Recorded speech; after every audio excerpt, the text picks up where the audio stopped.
Hello children, today I am going to teach you English Bal Bharati for standard 4th, and our poetry is Six Honest Serving Men by Rudyard Kipling.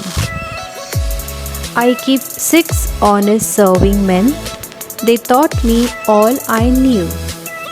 Their names are what and why and when and how and where and who.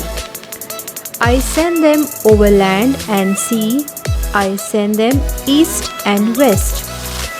But after they have worked for me, I give them all a rest.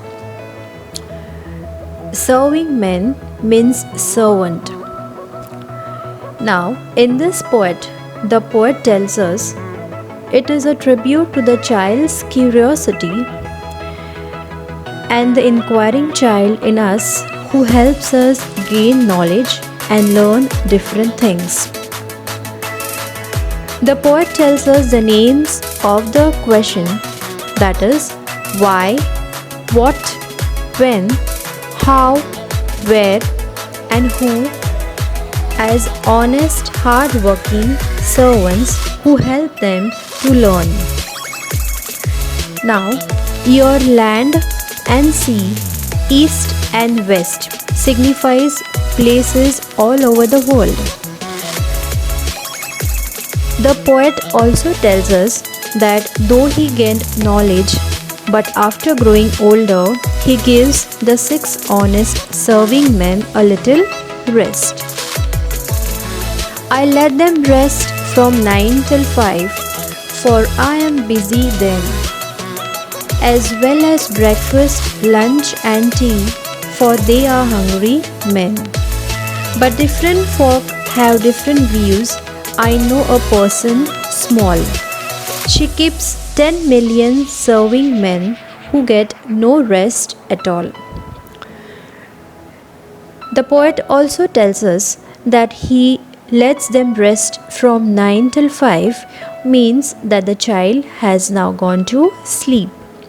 Here the poet has given a reference to the person small and the person small, that is a child whom he knows. The poet keeps this servant referred to as 10 million serving men busy all the time, which signifies that children's questions are endless and so they do not give their curious mind any rest. She sends them abroad on her own affairs, for the second she opens her eyes. 1 million hows, 2 million wheres, and 7 million whys. Sendems means send them. In this stanza, the poet continues to talk about the refreshing curiosity of the children. They ask so many questions from the time they wake up till they sleep. Even before one question is answered, they come up with more. Overall, the poem is a glorification of childhood, and thus the poet says that we should keep one questioning and never lose the child in us. Thank you.